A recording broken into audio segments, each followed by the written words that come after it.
Hello and welcome to the Dream Team Professor podcast. In this episode, we're joined by Ben from the Dream Team Tonic podcast, and we're going to be talking April transfer strategy. We're going to do a Gameweek 29 preview and then just have a chit chat about how our teams are getting on. So Ben, welcome to the podcast. How are you doing, mate? You good? Thanks, mate. Yeah, good. How are you? Yeah, not too bad, thanks. Yeah, we've been trying to get this organised for a little while, haven't we? But both been pretty busy, or you've been grafting hard. Yeah. And I'm day off for 12 days. First day off in ages. I don't want to be accused of tapping you up as well, because you've been working through your own podcast, haven't you, the last few weeks? But can confirm, not tapping you up. Ben will be back. Yeah, I'll be back this week, lads and lasses. When we be filming on Sunday, probably recording Sunday. I think we're recording Monday this week, Bank Holiday Monday. I look forward to that one. But yeah, most people probably do know you already, but we'll start off with a little intro on yourself. So yeah, how did you get into fantasy football, and how did you find Sun Dream Team? How long have you been playing? Well, I've just when I was a little kid, really, mum and dad had a pub, and you get chatting to the customers, and they've got the newspaper out, and then they're going, "Oh, do you want to try picking a team?" I'm like, "All right, yeah." So I was about 7, and I just loved getting a newspaper and just trying to make a team for 50 million out of the players on the the old lists that you used to get in the paper. Yeah. So that was like my first experience of doing it. I obviously didn't play the game properly, but and then I started playing FPL with some mates from my football team. We had like a mini league of all the lads from the football team. That was about 20 years ago. So yeah, playing FPL on and off for about 20 years. And then Dream Team, I'd say I've been playing it about 12 years, but probably taking it a bit more serious the last 6-7 years. Yeah. Started looking at my ranks and that. Really, I was just concentrating on mini leagues before. I wasn't really concentrating on overall ranks. I think that does seem to be the journey, really, doesn't it? Because I was pretty much the same. I remember I think it was my older cousin. I was probably about the same age as you. I reckon I must have been like 8, 9, something like that. And he used to just give me the paper and basically just say, pick me a team. And that was just my team. How much did it cost? I remember it used to cost a couple of quid, didn't it? I don't know. A team. But yeah, I used to just fill out a team for him. He used to keep that one updated, but I never got to make any transfers or anything like that. I just used to keep an eye on Soccer Saturday, see if my player had scored or anything like that. But yeah, and then the same as you, really. You get started, don't you, casually with your mates and your friends, but you soon start to find out who's the obsessed ones, like us, probably. Oh, what are some of your best finishes? I was going to ask you as well, because you've had some real bangers recently, haven't you? You did pretty well in the World Cup, I know. Oh yeah, in the World Cup I finished 8th and 16th overall. Just missed out on the cash. Oh, yeah, the big cash. I won a lot of the big mini leagues though in the World Cup. So I was really proud of that. In the proper Dream Team game, my best finish is 19th. That was a season. That was a season Fergie won from Fantasy Football Hub. Okay, yeah, that's quite recent. Was it 2 years? 2 years ago? Yeah, about 2 years ago. Yeah. And I think I've had about 5 top 100 finishes. I tried looking back on FF stuff to see out like top 100 finishes, but it doesn't go back. I think it only goes back 4 years. So but it's about 5 top 100 finishes. That's a shame, isn't it, that you can't? There's not anywhere like because FPL does keep track of them all, don't they? But yeah, I had a few seasons where I had one season that I knew that I did pretty well, but there was others before that where I think I probably might have done better, but I didn't really even know to look, or like you said, I was just doing mini leagues at the time, so I didn't think to record it or anything like that. But yeah, trying to take it a little bit more serious now. Right, so how are your best teams getting on at the minute then, Ben? How are you getting on this season? My best team is 374 at the moment. It's not too bad. I'm hoping to get top 100. I'm about 50 points off top 100 now. So just chipping away at it, really. So there's 10 weeks to go. You're hopefully quite notorious for being able to scrape it back late, aren't you? Yeah, I'm quite good at getting up there at the end of the season. Hopefully there's a Champions League final to look forward to in 10 game weeks. But if not, then we'll have the FA Cup final. I think that's the last game of the season. So I think that's going to be quite an important part of April and May planning, really, isn't it? Because if teams can keep going in that Champions League, or even Man United, for example, in the Europa League, or West Ham in the Conference League, that's going to give you a lot better of a chance to keep going, isn't it? And I think it was you that brought it to our attention on your pod that was it the transfers? So your May transfers have to last you till June, is that right? Yeah, so I think James pointed out again this week. So the last transfers are for May, and we contacted Dream Team, and they said that there would be no more transfers after. So normally we got Friday the 2nd of June. We'd think maybe we get some new transfers because there's the FA Cup final after that, and then you've got the Europa Conference League final, and then the Champions League final the weekend after that on the 6th. So we would hoping to get some for that, but it looks like we're not going to be getting any. Yeah. Saying that, when you do message Dream Team, sometimes you don't get the right person answering questions. That's the worrying bit. Well, at least you did get a response, because you don't always get a reply that quickly, do you? But well, I've looked at the rules as well, and that says we've 50 transfers for the season basically, and we'll be up to 50 by May. That would work out right then. Yeah, so it's trying to get those European players in your team, and that is normally the strategy anyway, isn't it? But it's probably a bit more important if people do get right down to the last few stages. So, what I was going to say as well. Oh, God. So I was just going to say, so it's going to be like 6 game weeks if we get the extra European Cup finals at the end. Yeah. So it's going to be a long month in May. So it's not over yet. If you're a little bit behind in your leagues, you've still got a little way to go still to recover it. Yeah.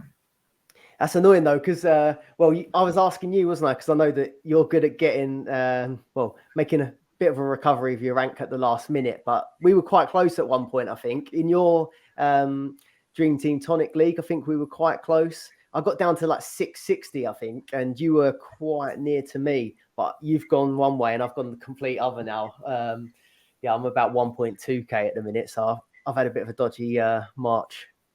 Yeah, I just looked at my notes from the last podcast I did. It was 2 weeks ago, and I was 700th on something. So I've halved my rank since I last been on the pod. That's really good as well, because it is. I think it's more It's definitely more difficult to make games when you get nearer to the bottom, isn't it? Yeah. So, I just mentioned your podcast, but I was going to ask you actually, how did the Dream Team Tonic podcast get started? Well, it was like I was looking for some content on YouTube, really, for Dream Team content, and there literally was nothing there. And I come across one video, and it was Tony. He had like his own vlog on there. He was just talking through his team and his transfers. Anyway, I come across his Twitter handle. I think it might have been on the video. So I just messaged him and I said, have you ever thought about doing a podcast? And he's like, something along the lines of, why don't you come on, and do it with me? And I think I was telling him at the time, I was literally number 1 on Dream Team in the rankings at the time. So I think he was a bit like, I'll get him, and he must be a good player. But they all went downhill from that. That was a season I finished 19th. Still good. You've been consistent with those finishes. So, I've been a big fan, really. When did you start it? Because I started listening, I think it was over sort of COVID time when we had more time at home. I think that's when I started with making a football Twitter page, looking on YouTube for content and stuff. And that's where I found you guys and your banging dubstep intros on your podcast. It was 2020 we started, so the start of the 21 season. Yeah. Yeah, that's when we started. I think it was around October, so it might have been September, October we started doing it. Yeah. Oh, and it's grown from there now, and you got you gained a few more people. Yeah, James joined a few. I think it was a few months later. We had him on the podcast, and we just clicked, and he's part of the team now as well. So that brings us on to your whole community you've built up really now, because I mean I'm part of your Discord community and signed up to your Patreon, but you got a load of good stuff on there as well, haven't you? So you got like Connor doing the blogs, you got your own blogs as well. Do you want to tell us a little bit about the your whole community that you've built really, and some of the features for your Patreon? Yeah, so there's a Discord forum community with lots of good managers in there, all sharing ideas, helping each other out, all having a bit of crack as well. So it's all fun and games. We've got obviously if you join up to the Patreon, you get the early access to the podcast. So you get that like a good 24 hours before it comes out on YouTube or Spotify or any other podcast platform. We've got Connor's blogs as well, monthly blog, which is a free blog anyway. So if you ever want to read that, that's free. We've got my fixtures blog where I go through the month ahead, teams to target, players to target, differentials. Also, we've got the Q&A. So we have a Q&A every so often. We chat with everybody on the Discord. We also have we have a team between the three of us. So we do an article called the Dream Team Tonic Relay, and we take turns every month and running the team. That team's up to I think around 2K now, so It's doing all right. But yeah, we've been taking turns. I think I'm the one to take over the mantle at the last month in May. Tony will be taking over for April. Also, we got like team reveals. So whatever transfers we're going to do, we put it in the Discord. We have like a section for that. Also, there's competitions, and like we have the Dream Team Tonic Patreon League. So there's like a trophy, and then there's prizes for the winners and runners up and that. Same with the Dream Team Tonic Cup, which Aman won this season. Yeah, congrats to Aman. Smashing. Yeah, congratulations. He won a cup and some money, and Magoo came second, runner up. God, there's loads of stuff on there. Yeah, a watch list, player watch list. God, I'll have to go through it all. But yeah, there's loads of stuff on there. You've been on there a while now, haven't you? How do you find it? I really like it. Even, do you know what? Like, it seems like it's almost like the simplest part of it, but I just love being actually part of like the community side of it, like the Discord, the chat, the match day chat as well. Because like even when there's a game going on, the match chat's quite recent, isn't it? That you put in there's a match chat, and everyone just chats about the match that's happening there and then. It's just a community of like-minded people. Because I don't know if your friendship groups or anything like mine, I'm the one that's always taken it far too seriously, talking about every match that's going on, but everyone in that Discord is pretty much the same. Everyone's constantly looking at fantasy football, constantly watching the football. So I really like that one. But yeah, your fixtures and the ticker is something I find really handy. Yeah, thanks. It's just something I've always been doing since I took the Dream Team serious. So I used to write it down in a book, and I just write down all the good teams to target, usually European teams, and then I'd write down the fixtures, and then I'd work out ways to get fixture gains. So then I'll get like the 2-for-1s or the 2-for-0s out of players, and then you can jump about. So I've decided to put it onto the Patreon, so everyone can have a look at it and see if they can find routes to gaining on fixtures and routes to, making your team better. Yeah, I think it's really helpful. That sort of stuff is what is really helpful, because there's probably like hundreds of people all doing the same as what we were probably doing at home. Like I used to either have a notepad and I was just writing up every team and what games they had. And then I even had my girlfriend's like loves all the stationery stuff. So I'm nicking her highlighter pens, doing the who's in red, who's in yellow, but to just be able to click on like a spreadsheet or something and it's all there straight away. It does save loads of time. But I suppose that can come on to, we were going to have a look at the fixtures together, weren't we? So shall I bring that up on the screen? The April fixtures? Or before I do that, I was just going to say that the link for that Patreon is going to be in the description below. So yeah, check that out there. And then Patreon.com Dream Team Tonic. Brilliant.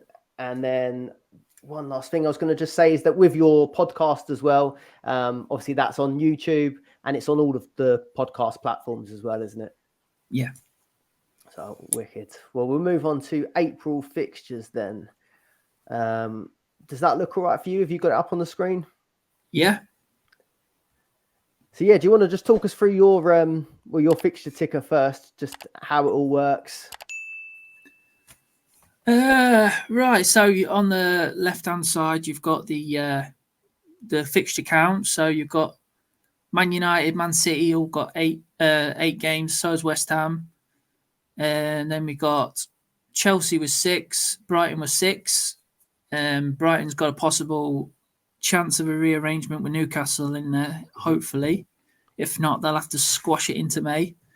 And then we got Liverpool 6, Arsenal 5, Spurs 5, Newcastle 5, with a possible rearrangement against Brighton.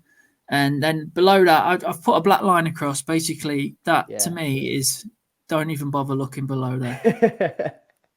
I do like maybe Ollie Watkins at Villa, but it's just the way I play the game is so on the fixture ticker. There's another bit you haven't fitted it in. Oh, sorry. That's fine, mate. So it's called the fixture remaining for the season. For the end of the season. Yeah. So looking at that, so Man City, Man United, they've got 13 games definite till the end of the season, but then they could play 17 games if they go through all the competitions to the finals. Yeah. So that is a big thing. So if you can, without making transfers, and you've got them players in already, then you're laughing because you're going to be gaining. So if you've got Ollie Watkins in, he's only got 5 games this month, 4 games next month, so it's 9 games. And that's not going to change. Yeah, it's not going to change, and you're going to be down on fixture straight away anyway. Because, like, say, a Man U player's got 13 games and Villa's only got 9, so it's going to cost you transfer eventually later on anyway to move Watkins out. And he's only got 1 double game week this month as well, Watkins. So I like to, get the fixture volume. Similar. Yeah. With that, I when I always talk it through on the pod, I don't know why, but it's Bournemouth are always the one that I pick on to insult. But I always say like they're the main guys you want to pick from. Sometimes it's okay to pick the odd punt, isn't it? When the European games aren't on at that time or something like that, you can maybe go for 1 or 2. But you always do end up going back to these European teams, I think. Well, look at Newcastle after the World Cup. We all piled on them and it boosted us up a hell of a lot. Thank God for the wild card. Well, that was. I mean, if you didn't get on that, you were on a big disadvantage, wasn't you? Really. I'm always a little bit. I've never really committed to the full block, and that's always. I would sort of dipped my toe in, even with Man United, because the Man United block was one of the best things to go on at one point, wasn't it? And I think I still might have only gone with maybe 3 players at the time. You still do all right, but if someone has got the full block, you really do go flying, don't you? Yeah. I had the 5 Newcastle at the back at Christmas, and that's my best team. And then I moved to 4 United when the fixtures dried up for Newcastle and got a bit harder. So a few people wobbled a bit, didn't they, with United, because obviously they lost to Liverpool 7-0. Yeah. So, but I just stuck with them because of the fixture volume. They've done all right. So they are pretty good for the whole of April, aren't they? Really. Yeah. Obviously did have a few wobbles again recently, didn't they? But Yeah, well, Everton at home looks pretty decent. As European fixtures go, Sevilla haven't been the same Sevilla that they have been in previous seasons, have they? Forest looks all right. Brighton, what do you reckon? Brighton in the FA Cup? That's going to be a tough one. That's a 50-50, I think. Yeah. Even Spurs away. We've not quite had a new manager bounce from them yet. I find that a weird one because they've just got in. It's the number 2 of Conte, isn't it? Yeah. So and he's just sort of playing the same way, but we'll see how that goes. He did all right, didn't he, when Conte was in hospital? Yeah. But when I don't know, they just thought, we'll give him another go. But no, it's not working. I'm not sure so who far. they're going to go for. And then they've got Villa at home and then Brighton away. I think it is. It looks like. It's not too bad. What do you reckon? What do you reckon when it goes to Man United and Man City? Obviously got the most fixtures, and then West Ham are tied with them. What do you think for defense wise? Are you going to be sticking with United? Well, I just think if you're already on United, you might as well stick with them, unless they're like rotation ones, like Wan-Bissaka, Varane, players like that. If they're not playing every week, then you could possibly move to a City defender or something like that. Because I don't know, I like having blocks though, but if like I've got Wan-Bissaka in a lot of teams and he's not played the last 2 games now. I know he was ill at the weekend and then he was on the bench midweek, but luckily the United game, so you can see on the fixture ticker, the United game's the first game on Saturday. That's what we get to see. So we get to see the lineups. So I might be tempted, especially with 5 transfers, to move Wan-Bissaka on, start moving to Man City defenders, because I can't think really who's nailed apart from Shaw and Martinez, and Shaw is a doubt for the weekend, isn't he? So yeah, I was saying like on my other episodes that I thought really the safest way to go was obviously probably De Gea. Yeah. De Gea. I'm thinking of defenders. De Gea is the best keeper, I think. Yeah, I think you put it in your fixturies blog, didn't you? But like Edison, there's a chance that he gets rotated. Is it Ortega? Yeah, Ortega playing the cups. So at least with Edison, at least with De Gea, you know you're going to get the full 8 out of him at least. And then I would have said Luke Shaw, but yeah, he's got a hamstring injury, but I think the latest today is definitely out. I think Ten Hag said today that he's out of the next game. Yeah. But I think it was precautionary, so maybe he could be back for Sevilla. But it's going to be a question. That's going to be something we'll have to deal with our own teams, I think. Have you got him? Yeah, I've got him. I think I've got him in every team. It's a nightmare, really. So I don't know. Just have to keep listening to what the manager says, and if he says he's out longer, then I'll have to think about taking him out. I might be able to swallow that first game if he's going to play against Sevilla. Yeah, especially as transfers. If you've got other things to fix in your team, like say you've got 3 things you want to fix straight away. Could you do with just keeping Shaw in there for one more game? Because we know how valuable these transfers are going to be now till the end of the season. It's a tough one. Yeah. If you're going to bring him back in again as well, that's another transfer. So if you had like an equal amount of Man United or Man City, for example, and you wasn't too committed to either, defensively, who would you go for? Say you had Arsenal, for example. Who do you think's got the best defense or run for defenses? I think Man City's fixtures are better than United's, and I just prefer Man City at the minute. I just think they're looking a bit more solid now, and they're not messing about too much with rotation at the moment. Yeah. They probably won't play the strongest defence against Sheffield United. They'll probably play like Walker, Lewis. Yeah, players like that, Laporte. But the other games, I think it'll be pretty strong. So I like Ake.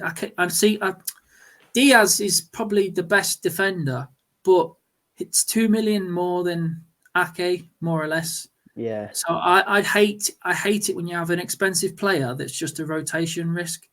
So you've got that 6 million just sitting there doing nothing. I'd just rather have Ake, and then if he gets rotated, at least you're not losing 2 million doing nothing.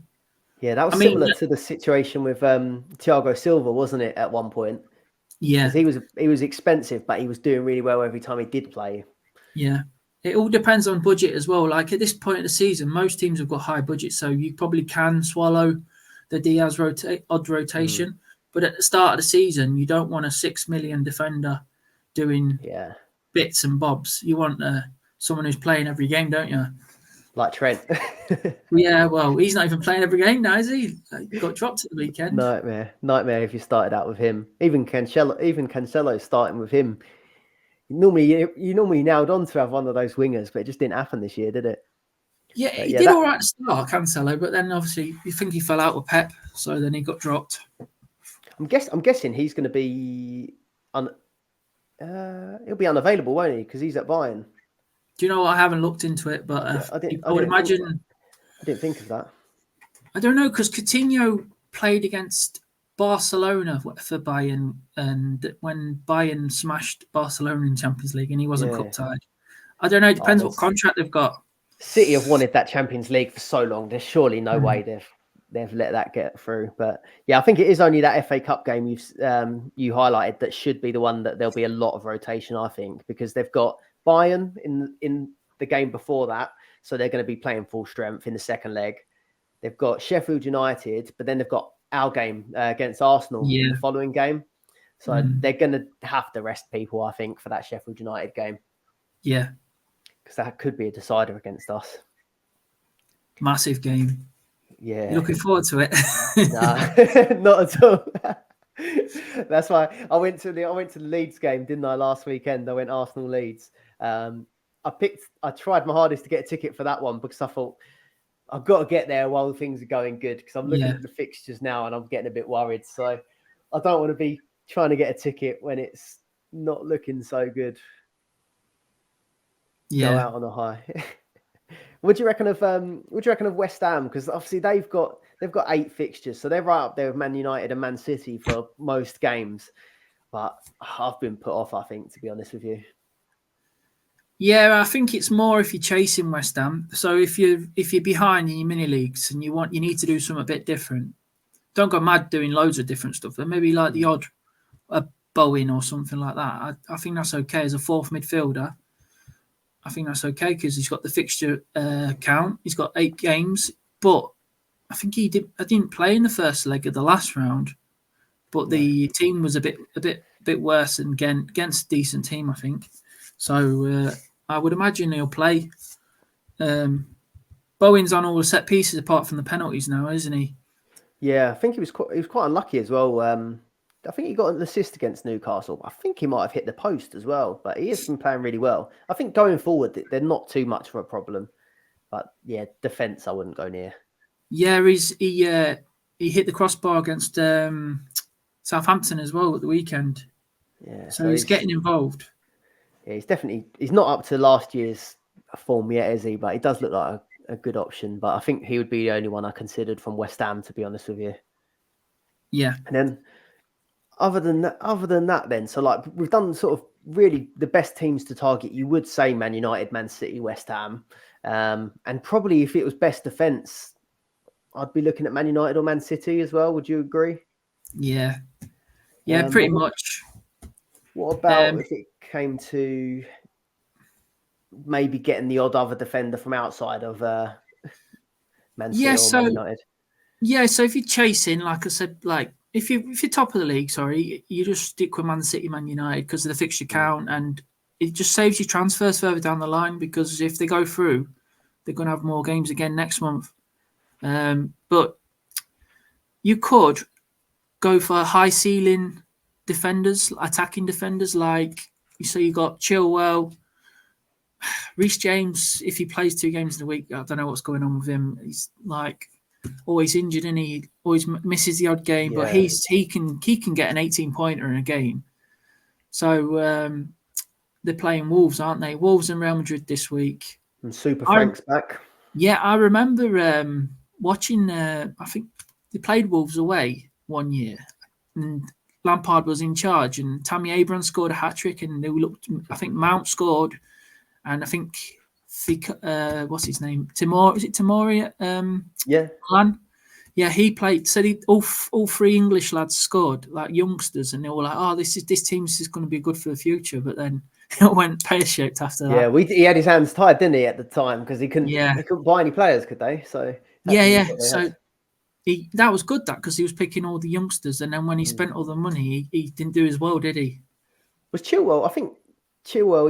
I think Lampard might have been the manager when they took Chilwell from you guys. I think Could be, yeah, could be.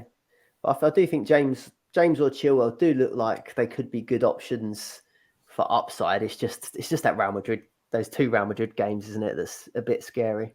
Yeah, you got Trippier.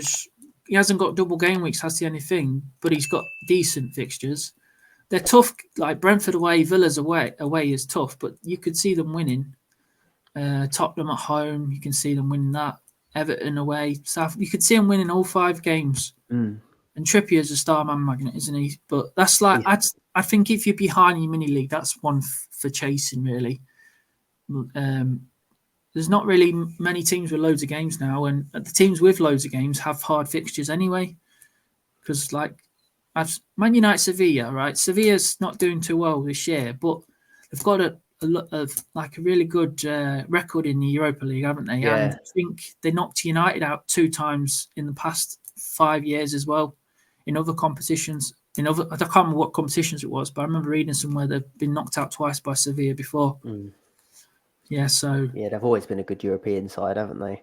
To put you on the spot a little bit, I got I just saw just before we started doing this pod, I had a comment come through on my last video. I can't remember the guy's name, so I can't give him credit. But someone actually asked me if it was a choice between Diaz or Trippier to stick with him till the end of the season, who would you go for? What do you think? Definitely Diaz. Because if he plays, if they get to the final of the Champions League and the FA Cup, 17 matches to Newcastle's 10, so I'd go Diaz. Yeah, I hadn't looked actually how many fixtures it was exactly remaining, but I did say he should have more fixtures in total. Yeah, it's like Diaz is just going to plod along getting 8s, and he might get the odd goal, but he's not very explosive. But Trippier can get 15-pointer, 18-pointer. Yeah, he's the more exciting pick, definitely. Yeah. But like I say, they'll save you a transfer further down the line if City do get to the Champions League final, for example. So, yeah. I suppose, and then best midfielders, what would you say? I still think it's lingering about Man City, Man United. Yeah. Even Grealish is starting to get my attention now after that performance at the weekend. I usually don't go nowhere near Grealish in Dream Team, but he's playing every game now, and with Foden out, he's going to have even more chances of playing. Mahrez is back in the fold. I love Mahrez in Dream Team. He's class. He's brilliant. I think it was actually you guys that first. Well, you were the first people that I heard saying that if you go with Mahrez, you got to stick with him long term because he'll deliver. And I can't remember exactly what season it was, but it's when they played Burnley. I had him for that Burnley game where he got a hat trick. I think it might have even been a first half hat trick. I can't remember, but I remember you'd only just said it fairly recently in one of your pods, and I was like, "Oh, I'll stick with him for like 3-4 games." And he ended up banging a hat trick. I was buzzing with that. Yeah, he's not as Pep messes around with him really. Like leaves him out for 2-3 games, and then you think, and then you take him out, and then he'll play the Champions League and he'll score 18 points, 15 points. It's always a frustrating. And then you're like, I just should have just left him. Yeah, I've got the only thing that I'm seeing quite a lot of is that quite a few people, sort of myself included, had quite a lot of Arsenal still in their midfield and defence that's causing problems. What would you get rid of all Arsenal midfielders? Because I've got Saka at the minute, and I've probably got another 3 things that I need to change with my team. We'll have a look at the teams in a minute, but I think Saka's probably the only one I'd look at hanging on to personally. What do you reckon? Yeah, I agree. It's team dependent. If you've got loads of things to change in your team, you might have to end up keeping Saka for a little bit longer, which is okay. Like you say, they've got Liverpool at the weekend. Okay, it's tough. And then they play West Ham away, who's struggling, Southampton. But it's a double game week with Man City in there, and then Chelsea at home.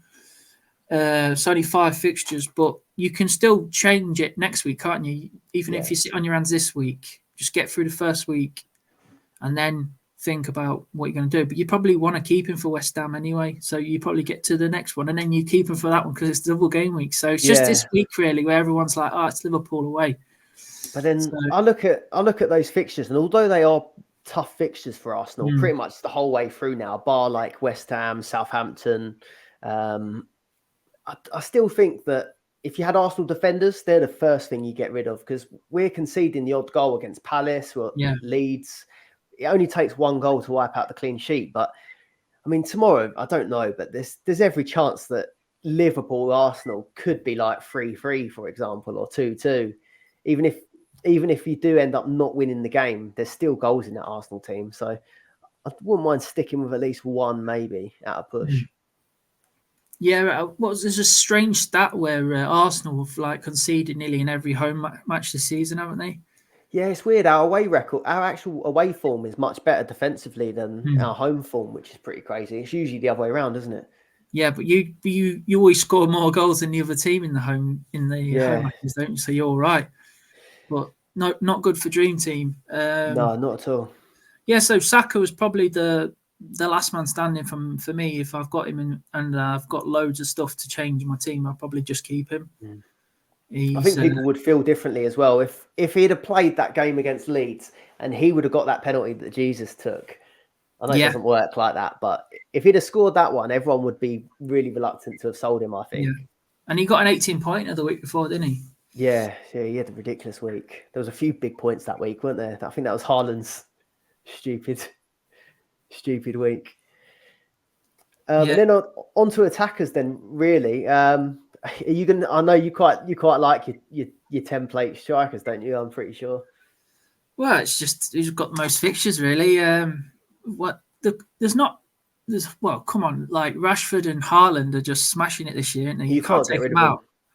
So basically, they are stuck in my team, in every team, and then you just got like the third place one. So, like you got Kane's got Brighton at home, Bournemouth at home, and then double game week, Newcastle away, Man United at home, Liverpool away. It's like not enough fixtures really, but it's Kane. Kane can. He's got a high ceiling. Liverpool set like tough. They've got Arsenal at home, so I'm thinking Salah, Leeds away, they're Forest. So you could like move on to Salah, Forest at home, West Ham away, Tottenham at home, Fulham at home. So they've got 2 double game weeks at the end of the month. I think it looks good to swap, doesn't it? From if you've got Kane to stick through Brighton home and Bournemouth home, and then Salah for the next lot. They've both got a good fixture actually that week, haven't they? Because you got Spurs. What week is that? Game week 30. Spurs play Bournemouth at home, and Liverpool and Salah will play Leeds away. So both of them are pretty good fixtures. Yeah. What would you consider going 4-4-2? No, I think I'm pretty set. I think on just sticking with Rashford, Haaland, and then, despite how it went last month, trying to get the right one out of Salah and Kane. I think I've had an absolute nightmare with it last month, though. That was crazy, wasn't it? Like, I think Kane had a double game week and Salah outscored him, and then Salah had a double game week and Kane outscored him. Yeah, I jumped at the wrong point on both of them, so I think I'd taken Salah out. Did he get a hat trick? We got 2 goals. He got 2 goals, 2 assists against United, didn't he? And then Kane blanked against Milan and someone else in the league. I'd done it completely. Whatever would be the least optimal way of doing it is the way I done it. That was a nightmare. So I'm a little bit wary of trying to predict where the points come from, because like Kane, he might not score any points against Bournemouth because Salah didn't. And he missed a pen, didn't he? But then someone like Kane can score in them big games as well. So it's so hard to predict. But I'm pretty sure that I'll go Rashford, Haaland, and then try and predict the right one out of Salah, Kane. Got to get it right eventually. Yeah. What about Havertz? He's playing up front for Chelsea. They've got 2 double game weeks at the start of the month. Yeah, and I I think you highlighted it, or we spoke about it in the Discord, that you could do, depending on whether you want budget or something like that, you could do Chelsea and Havertz for the start of April, because they double the first 2 weeks, is it? Yeah. And then move on to maybe a Liverpool after that, maybe a Darwin Núñez, and then they double the whole back half. Yeah. But yeah, like I said, I think I will stick with the power front three, but that is an option. And it's also an option if you did want to maybe try and do the same thing with a Trent to a Chilwell maybe. But yeah, I think I'm going to stick template. I'm in a bit of a weird situation actually with my team at the minute, because I'm in a mini league with quite a few of my friends, like a local mini league, a cash one, and I'm winning. I'm 150 points clear in that one at the minute. So I've got that pretty set, but that is my vlog team as well. All right. And I want to get my rank as low as possible. So I kind of want to take risks to chase rank. I kind of don't want to take too much risk that I lose out on the money, but I think I am quite clear. Yeah. Yeah. You'll be all right, I think, until you get to about 100 points buffer. Then you start thinking, right, I'll stop messing about now. Getting a bit twitchy. Yeah. Yeah. Should we go for some differentials? I mean, Havertz would probably fall under. He would fall under a differential, to be honest with you, wouldn't he? Yeah. I actually did bring him in FPL last week, but I took him straight out. That last game was the final straw, really. I think I heard he had an XG of about 1.6 or something from that game. But it's just, I noticed before this weekend, he had 3 star mans in a row and 3 goals in a row. But Chelsea aren't scoring a lot of goals, are they? I mean, I wouldn't go for it. It's just fixture. He's got 2 double game weeks. That's all I'm thinking. But it's Real Madrid, so they could score a goal or 2, but they're going to get hammered, I reckon. The way Benzema's playing at the moment. Yeah, he scored 3, didn't he, against Barca? I think Barca were 1-0 up in the first leg, and Benzema just destroyed them. Yeah. The only thing that could happen is all my Chelsea friends are happy that Frank Lampard's back. He has got a chance to get his Champions League back on track, because Tuchel took over, didn't he? Took over from Frank Lampard's work and ended up winning it. So would be a good fairy tale if he did, but I can't see it happening. Yeah. So you want to look at differentials? Let's have a look then. So have a look at this. I reckon in goal, Ederson. So I'm looking at top 1K here on the FF stuff. So Ederson is 9.9% owned, and he's the other keeper that's got 8 games. Probably won't play 8, probably 7. De Gea is 71.9% owned in the top 1K now. So if you wanted to try something different, Ederson's the man. That's probably about it for me. There is a few other goalkeepers you could jump on, but I wouldn't look at that just because, like I say, now this is the last push, the end of the season. You want to get the fixture volume out of your players. I can't see Chelsea going through, so I won't jump on Kepa. And apparently Lampard doesn't fancy Kepa because he signed Mendy, didn't he? Lampard. Yeah, I'm a bit worried about that, to be fair. Interesting. Yeah, it would be harsh though, because he has really turned. I mean, Kepa did have a bit of a reputation of being a bit dodgy, didn't he, at one point? Yeah. But he has really turned it around, to be fair to him. So I do think that will be harsh if that happens. Yeah. Defensively, so Trippier's 19.9%, which is quite low. I think he's high in the overall. I'll have a look now. Is that because there's a lot of dead teams and stuff? Yeah. Though, maybe, potentially. Yeah, so he's 45% owned in the overall ownership, but in the top 1,000, he's only 19.9%. Oh, of course, yeah. The top 1K is obviously going to be engaged, isn't it? I forgot about that. Yeah. Who else could we say? It's like you Chilwell and your Reece James. They're quite low owned, but that's like chasing really. Different. That's what you want in differential, isn't it? Yeah, with goalkeepers, for example, if now at this point, if you were chasing and you got a goalkeeper, what's the maximum points you're going to get? It's not very much, is it? But I mean, if you did go for someone in midfield or maybe someone in attack, I mean, if you did take a punt on Watkins, for example, you'd have done well, wouldn't you? But it's just trying to get it on it at the right time. I have Watkins in Sky and FPL, but I never bothered with him in Dream Team just because the fixture count, and there was never like an opportunity to jump on him for me, so I just didn't do it. But he's done really good for me in Sky and FPL. They're not bad fixtures. They're not bad fixtures for them coming up. But good. You feel like you've missed it fixtures, now, but though, don't you? Do you get like that? You feel like if you've missed it, you jump on too late, you might miss out. I mean, you can do it if you want to do it. It's a differential, big differential. Like Watkins could get a double against Forest, couldn't he? At least. I think I'd try Gabriel. I think I would try Gabriel Jesus if I was chasing. But it might be rose tinted glasses. I just got watching him the other week.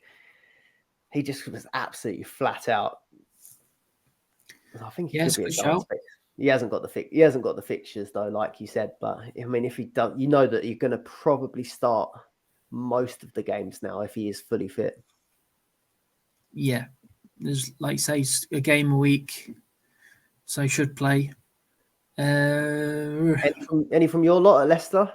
Oh yeah, I meant to pull you up about that. What did I say? What are you doing putting Leicester?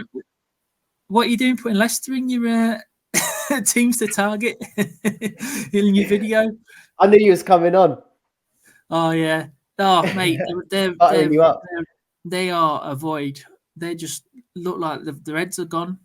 I had put him in for Maddison. I did think that Maddison had looked pretty good, and that double looked good as well. But he just didn't really do anything, did he? Yeah. Even like Bournemouth at the weekend, I'm worried about that. Like you should be thinking that's a banker, but I don't know. Just they can't hit a barn door at the moment.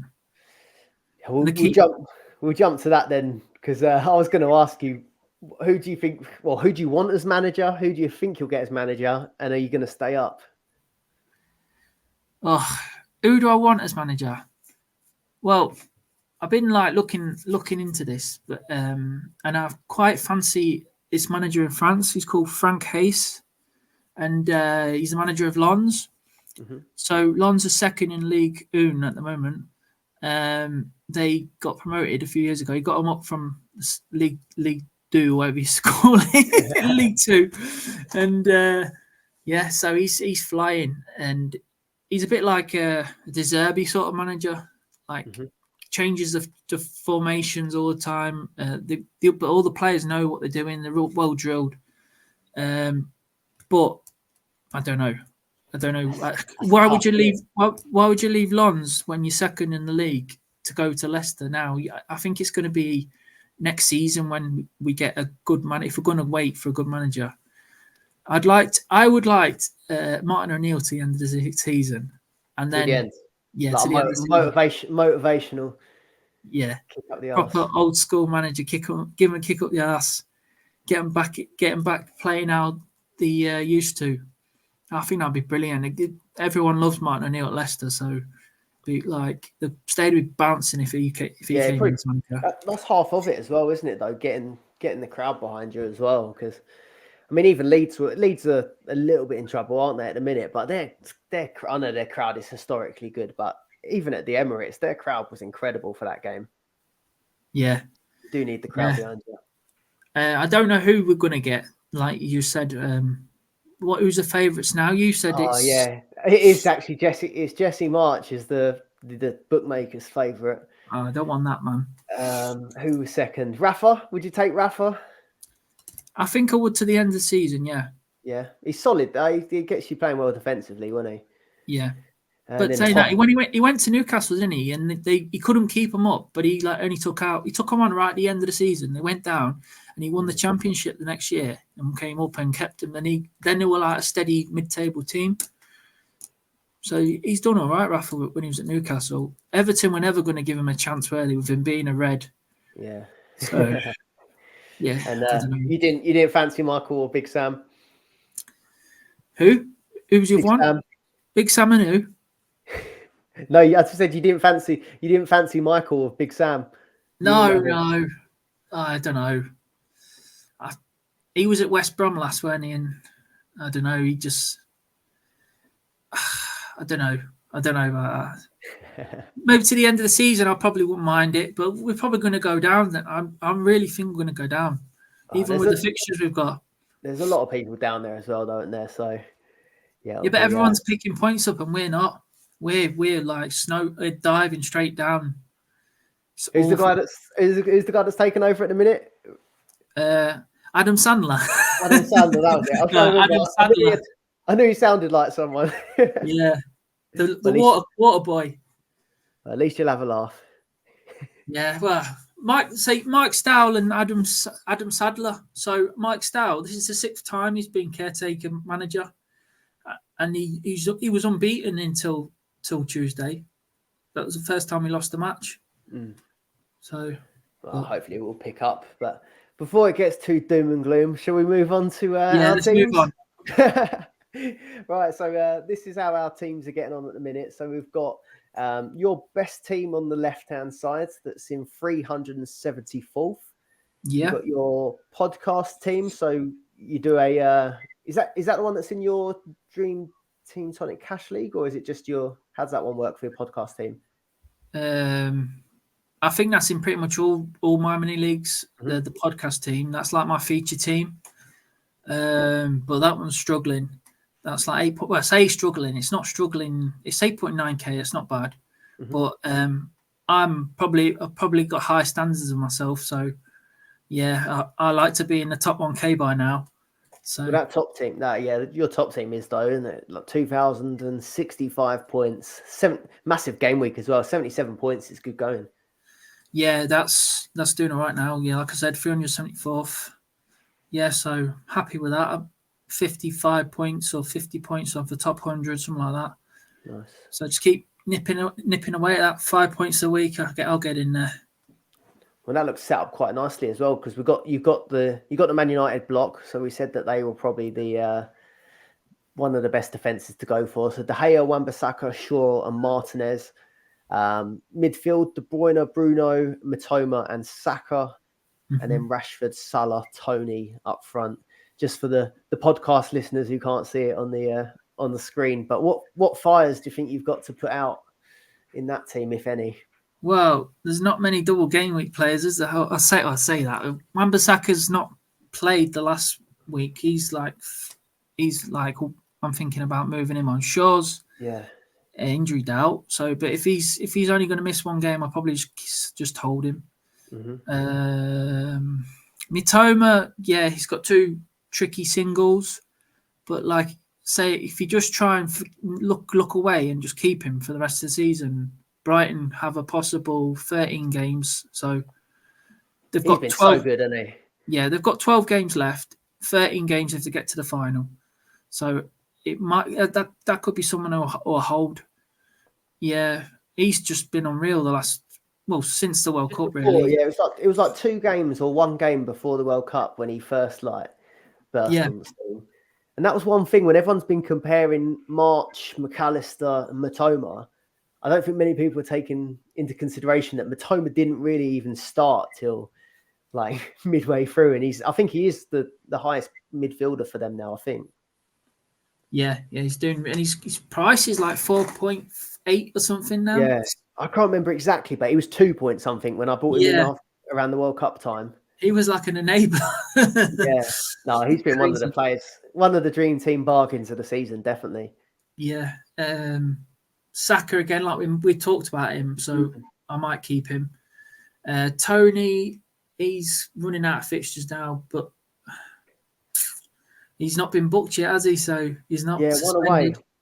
I don't know when it runs out though. To be honest. What is there? Is there the deadline? I think it's after so many games it might get 32. I think 32. It goes up to 15 or something. That might still be quite a few. We'll have to look into that. It might not be right. Yeah. And then you reckon you'll stick with Salah? I'll say all this, and then I'll get to Friday. Sorry, get to Saturday, and then I'll be looking for double game week players. So, right. There's what I need to look at really is the players that are missing. So, Haaland, I need Haaland back. I was looking at your team now. I didn't even clock Haaland wasn't in there. Yeah. You got to get him back in. I reckon he's back. Yeah. So Haaland will probably come in for Tony. Mm-hmm. And then You got the budget. I want Mahrez. So Mahrez will come in for either Saka or Mitoma.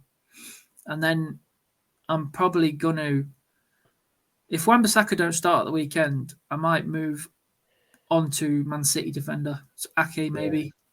I don't want to go. Well, it depends. I think I've got good value in that team, so I might go Diaz, but I don't want to like splurge that extra 2 million because I might need it for another like top player later on. You don't know what's going to come up, do you? Yeah.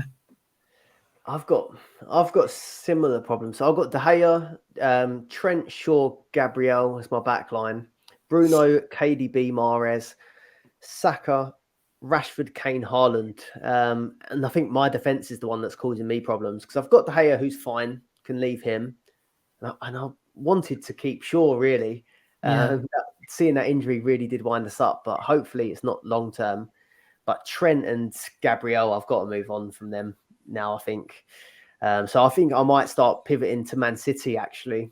I had a look and I can afford, I think I can afford Diaz, Ake and Akanji if I wanted to go all three. But I couldn't afford Diaz, Ake and Stones, which was I think I would have quite liked Stones. He gets in there with a header every now and again and stuff, don't he? Yeah.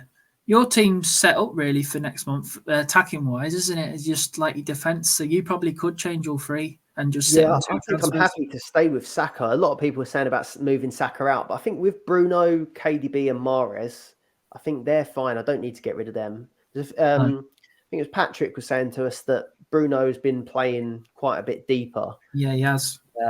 But I think Casemiro's back fairly soon anyway. So hopefully, and Eriksen's back either in full training or expected back. So yeah. I think Sorry, go on. I think Bruno should push back up there. Yeah, Casemiro's got one more game left on his suspension, so he'll be back after that. And I think I might just have to stick with Kane. I can't keep swapping. Did you have? I don't know if you saw, but my last month, my 5 transfers for the month, I think, was Salah to Kane, Kane to Salah, one again, and then then it was Mahrez to Foden, Foden to Mahrez. Yeah, I seen it. Yeah, brilliant, absolute waste.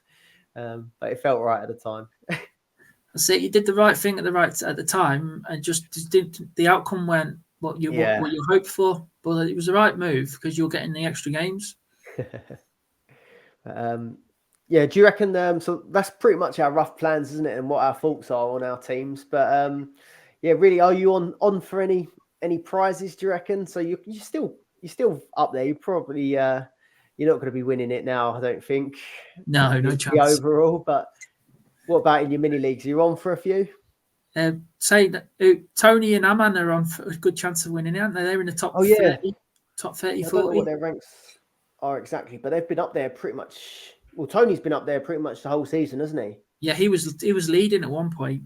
Yeah, and then Aman's had a good few months, hasn't he, and rocketed up there. Yeah, he went differential last month, didn't he? And he's worked. Chilwell, wasn't it? Chilwell. Chilwell. He got it on him right at the right time. He's been doing really well. Yeah. Are you on for any, do you reckon, in your mini leagues? Yeah, I'm doing all right in a few mini leagues. Yeah, so hoping to win some cash. And then you pretty much said where you think you can finish. You'll be aiming for top 100, do you reckon? Yeah, top 100 with that team. You'll be happy with that. Probably pod team. I'll probably try and get top 1K. Not keep bad pushing. Yeah, I've really got to get my act together for this April, because I wanted to target 1K. It might not seem that ambitious, but I've only really been recording my overall rank for the last couple of seasons, and I had 463rd, was a good season. But then last season, I think it was, I was just nowhere. I was like, I might have been around 10K or something. So I need to start getting, I think, more consistent finishes. I think if I can aim to get inside the top 1K for a couple of seasons and then build from there, I think that could be realistic. I reckon you should try for top 500 with that team. Yeah. Because because you're just, I know it's 1.2, but you're more or less 1K there, aren't you? So give yourself another target to push on again. Yeah, maybe if I say 1K, I might end up lingering around 1K. Yeah. So if I go aim a bit higher, could get there. But yeah, I think the logic was there for the moves that I did last month. It just didn't quite work out. So as long as I don't do anything stupid, I should hopefully get there.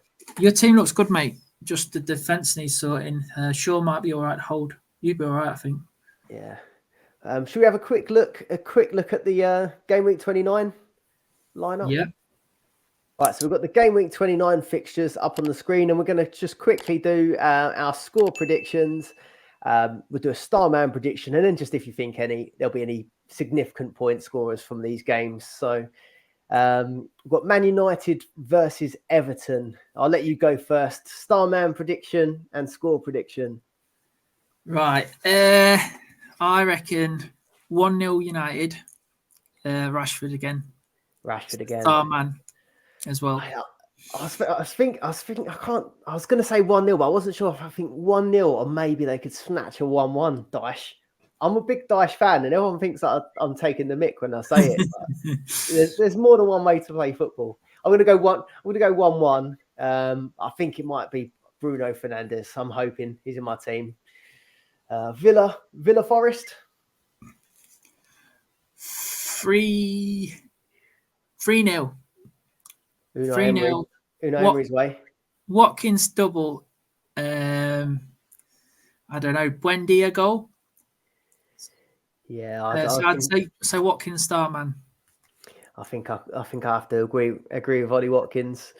Ollie Watkins probably. I'd say probably 2-0 in that one. Poor Forest. They're in trouble, aren't they, at the minute as well? And then this is going to be a tight game, I think. So Brentford versus Newcastle. I think that's close. Do you want me to go first? Or what do you reckon? I reckon 0-0. So who would your star man be if it's 0-0? I think Trippier will just get his sheet. He gets it as soon as it kicks off. As soon as it kicks off and he gets a touch, it's his star man, isn't it? Yeah. I'm gonna go for Wilson's star man. I reckon Newcastle get it 2-1. But Brentford are decent at home, aren't they? But yeah, Newcastle on something good at the moment. Is Tony scoring for me, or shall I take him out? What in FPL is it, or in your dream team? Yeah, got him in all my formats. Yeah, he's getting booked as well. He's getting his booking. That'll give me an excuse to sell him then. Yeah, I think that I think Wilson would do well, and you got it's weird, isn't it, up front for them because they've got Isak and Wilson now, both smashing it up top. Yeah, I'm going to go Wilson. He's looked good recently. This is a hard one as well, isn't it? Fulham versus West Ham. What are you saying? Star man and prediction. This is a tricky one. Fulham are on the beach. West Ham are desperate for points. Yeah, no Mitrovic. Mitrovic is suspended as well, isn't he? But they've got Palhinha back. I think this is going to be a draw. 1-1. 1-1. Ooh. I'll say Bowen star man. Bowen. Bowen with the goal. I'm going to go 2-1 Fulham. And I reckon, is it Vinicius? Yeah. Now, was it him? Yeah. Was it him giving it that, Vinicius? Yeah. Yeah, go on. Let's do a differential there. I reckon he'll get it. Vinicius for the star man. I always remember Vinicius because we think Tottenham were playing FC Marine or something in the FA Cup. Yeah. And we talked about it on the pod before. We were like, that could be a game where you put Vinicius in and he'll score a hat-trick. And we were like, no, we're not doing it though. And then he scores a hat-trick. That was it, wasn't it? 2 transfers, really, because you got to take him back out. But yeah, it was 28 points. And that was the celebration, wasn't it? I can't remember Mbappe or something, but Mbappe does it. He's playing against minnows and then he's dropping that celebration. Yeah, that was good. Oh, this is a painful one for you. Leicester Bournemouth. Come on, God. You got to believe, surely. I think we'll just sneak it. You should be battering teams like Bournemouth at home, but I think it'll be 2-1. Starman? 2-1. You'd think Maddison, if we're gonna do anything, or it might be like Harvey Barnes, something Harvey like that. Barnes. So I'll say Harvey Barnes and Vardy and Solanke with the Vardy off goals. the bench? No, I think Vardy will start because when you're like down the bottom and you want someone who will get stuck in and you know what I mean. He'll be like well up for it. I know he's not like as good as he used to be, but you want your players that are like aggressive, don't you? When you're struggling at the bottom, you want players that are going to get involved. I'd love Iheanacho to get more minutes because he seems to do well when he plays, but he just seems to like as soon as he misses a couple of chances, he gets dropped again. You've almost got two. I know they're not like world-class strikers, but you've almost got too many good options up front at the minute, haven't you? Really, with them three. You'd be forced to play. Most teams would be forced to play one of them throughout. Really, like you've seen with Aston Villa, they had. I think they're probably quite a bit better, but Ollie Watkins and Danny Ings. Yeah, they had them both. They couldn't get it right.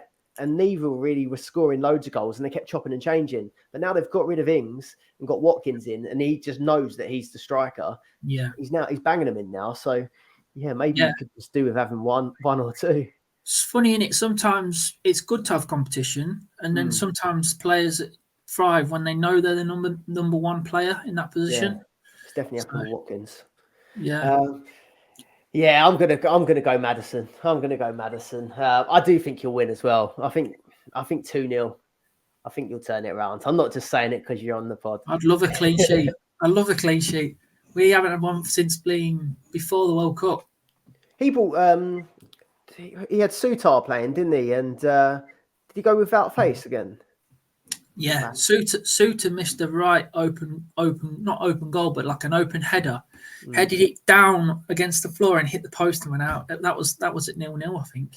Has he been all right, do you reckon? It's probably been quite hard to gauge where you're having a bad time, but he's done all right. But obviously, we ain't getting the results, so it's probably his partner. He's a good player, though. Yeah.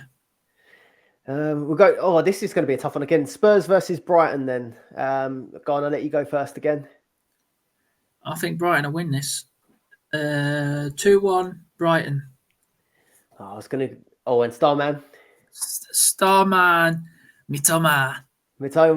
Yeah. I think Kane will score, Mitoma and McAllister. I was actually going to say the other way. I think it will be 2-1 Spurs. I don't know why. They do seem to play all right at home, to be honest. Maybe Brighton might run out of a bit of steam, maybe, but I do think there'll be goals in it. It's the obvious one, but I reckon Harry Kane could get a brace in this one. I reckon 2-1 Spurs, as much as I'd like it to be the other way around. And then Super Frank away at Wolves. 2-0 Chelsea. And Starman. Starman. That's tricky. I reckon Felix will score. So finally, I think he'll get Starman. Maybe a Ben Chilwell goal. That would be nice. It's hard when you don't know what team's going to go out, but I'm going to go 1-0. I'm going to go 1-0 Chelsea and the return of Mason Mount. I reckon they'll throw him in. He'll be straight back in with a goal. So Starman, Mason Mount. I don't know how fit he is, to be honest. I don't know whether he was just not favoured or if he was injured. He'd been on the bench though. He'll be back in now, won't he? Frank's son. Yeah. And then Southampton versus City. This is going to be bad, isn't it? Southampton's a bit of a bogey team for Man City. Is it? But they knocked him out of the League Cup as well, didn't they? Oh, cool. Yeah, that was only this season, wasn't it? Yeah. You look, if you could pull up the previous fixtures against Southampton. Yeah, who scored that? Easy to look at. Yeah, they've had some good results against them. I know they're struggling this year, Southampton, but previous 6 meetings, so 2-0 to Southampton. The last 2-0 to Southampton was the last one. City at home won 4-0. there was an FA Cup game where City won 4-1, but then actually, yeah, like you said, it's been a draw 1-1 and a draw 0-0. So, well, if Southampton can squeeze a point, I wouldn't mind that. Wouldn't mind that from my lot. Yeah, I still think City will win though. 2-0 City. Mahrez and Grealish, I think. Just it's a bit of form now, isn't he, Grealish? Mahrez star man though. Mahrez star man. I reckon it could be 4 again. Southampton have been so poor. I reckon Haaland will get like 60 odd minutes 60 as well minutes. In this one. Yeah. I can't remember what it was I was listening to. It might have been, have you heard the FPL Wire? I was listening to their podcast, and they were saying that people were saying there's a chance that Haaland gets rested before Champions League games. But I think actually he's played every Premier League game before there's been a Champions League game this season, apparently, I think is what they said. And yeah, he hasn't played a game in so long. I imagine they're going to want to get minutes in his legs. So yeah, I think we could see Haaland get 2 in this one. I'm going to go for him, star man. It's obvious, but even in 60 minutes, I reckon he can bang a few goals, and then they'll take him off before he gets the hat trick. Yeah. We need to tell people as well, caveat this, don't take our predictions for legit. Oh yeah. It's just a bit of fun. Oh, if I had these if I knew what the scores would be. We'd be millionaires, wouldn't we? Exactly, yeah. No, don't follow that. Right, Leeds Palace. Oh, this looks a bit of a dull one for Dream Team at least. Yeah, I think Leeds would win this one. I'd say 2-0. Sinistera looks good. They scored a good goal at the weekend. Was it midweek? No, it was the weekend. Yeah, he looks good. Will Bamford finally get a goal? Yeah, let's go for Bamford and Sinistera. Sinistera, star man. Do you know what? I know Arsenal got a big win, but they actually did look really good. That first 25 minutes, I can't remember exactly who was on the left-hand side, but I think it was... Yeah, it was midweek, yeah. It was against Arsenal. They had Firpo at left back. I think they had Jack Harrison sort of playing... He was playing like left centre mid a little. I always thought it was more of a winger, but he was playing left centre mid. And then might have been Somerville potentially. I can't remember who else they had up front. He was supposed to sign for Leicester in January, Harrison. Yeah, they had so much pace and they did look really good. So I think they will be all right. Yeah, 1-0 Leeds, I'd say. 1-0 Leeds. And Harrison's just signed a new contract actually at Leeds. Has he? Yeah, long-term one as well, I think I saw. So yeah, go on, he'll top it off with a goal. Starman Harrison. Oh, I'm not looking forward to this one though. Anfield, Liverpool, Arsenal. Go on, prediction. I think you're going to do them. You do? Yeah. If Trent's playing, I think Martinelli will murder him. I think it'll be 2-1. 2-1 or 3-1 Arsenal.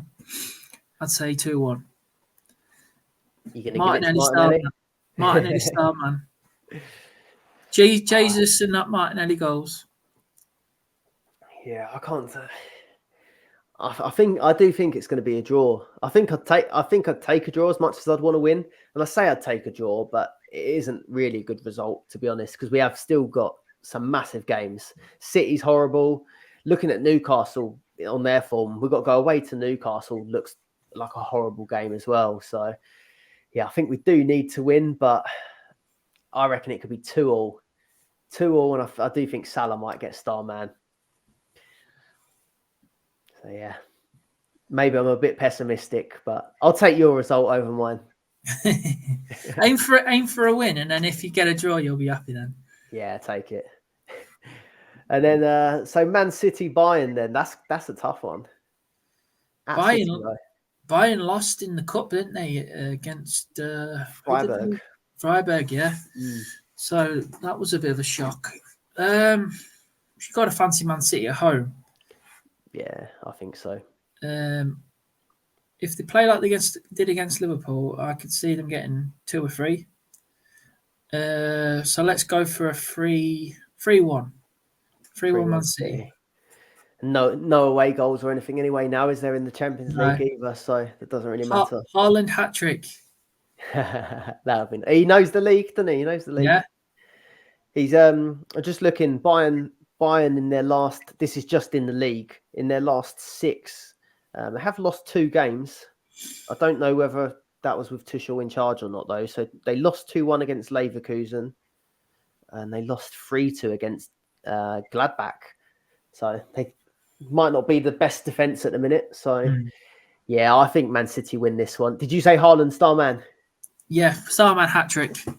Oh, I think KDB steps up for this. But, yeah, I do think there'll be goals both. I think maybe 4-2 or maybe 3-1. I'll go with 3-1. 3-1 City with KDB. And then I remember last year Man City, didn't they play Real Madrid and they battered them, and they only won by 1 goal in the end because Madrid kept coming back. I think it was 4-3 or something. They're just a machine, aren't they, Real Madrid, Yeah. when it comes to the Champions League. And that goes on to the next one, really. Real Madrid versus Chelsea at Madrid as well. I think 2-0 Madrid. Yeah, I do think it could be 2. I think it could be 2 or 3, to be honest. I don't think Frank Lampard's feel-good factor is going to be enough to beat Real Madrid, to be honest with you. So 3-0 Madrid, and I don't think the star man matters, does it? If it goes to them, then you got West Ham Ghent. Well, with the ratings on who scored, everyone gets a 6, don't they? Is that how it works? Yeah, it's a bit mad now. The ratings are not rated by who scored; they have to be done by Dream Team. So, yeah, I think they will win, but it'll be 2-1, 2-1 away. Will they start Antonio, do you reckon? Yeah, I think Antonio will start in Europe. So I'd say Bowen and Benrahma goals. Bowen, two Bowen star mans in a week. Yeah, well, he's got 6 star mans so far this season, which is not bad. So he's a bit of a magnet for it. Yeah, talisman. I do think they'll win this one. And then I actually think with West Ham, if they win this one, I don't know how good Ghent are, to be honest with you, but if they do end up winning 2-0 or 3-0, there's probably going to be quite a lot of rotation in the next round, isn't there? So I think Antonio for star man, and I think probably 2-0 West Ham. Ghent are 4th in the league, I think, and they've won pretty much all the last few games. But it's different when you're playing a Premier League team.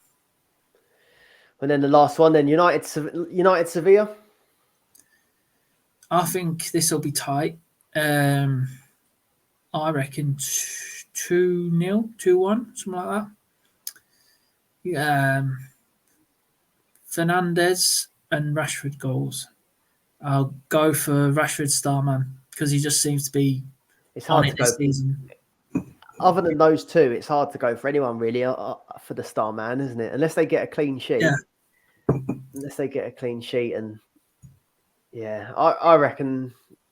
I do think it'll be a tight game as well. I reckon 1-0 Man United. I've already gone for Bruno for star man for the last one, so I'm going to go for Rashford as well in this one. But yeah, it's good. Big game week though, really, isn't it? Double. Yeah. But yeah, should we wrap that up there? Yeah. Thanks for having me, mate. Yeah, it's been good to finally get you on. We've been trying to organise it for a while, haven't we? So thanks for taking some time out on your Easter break. Enjoy the game tonight as well. You're off to Middlesbrough Burnley. Yeah, got tickets for Middlesbrough Burnley tonight. Top of the table, clash in the Championship. So I'm just getting warmed up for the Championship when Leicester gets relegated. Scouting it out. Or you looking to swap teams? Is that it? No. Can't change your colours. Well, it's actually, are there any Parmos on the cards? Because I was going to introduce you actually as the king of Parmo. I might get a Parmo on the way home tonight, yeah. Well, yeah, thanks for coming on. Have a good Easter and all that. Enjoy your time off. One last plug as well. So, do do head over to Dream Team Tonic. They've got the YouTube channel, the podcast, and if you liked the sound of the Patreon features, I've put a link in the description below so you can check that one out as well. And if you've enjoyed the podcast, please do leave a like on the video if you're watching on YouTube and consider subscribing. And you can also get this on Spotify. You can give us a follow on there as well. Thank you for watching. Thanks for coming on, Ben. And I'll see you soon. See you soon, mate. Thanks a lot. Cheers, mate. Bye-bye.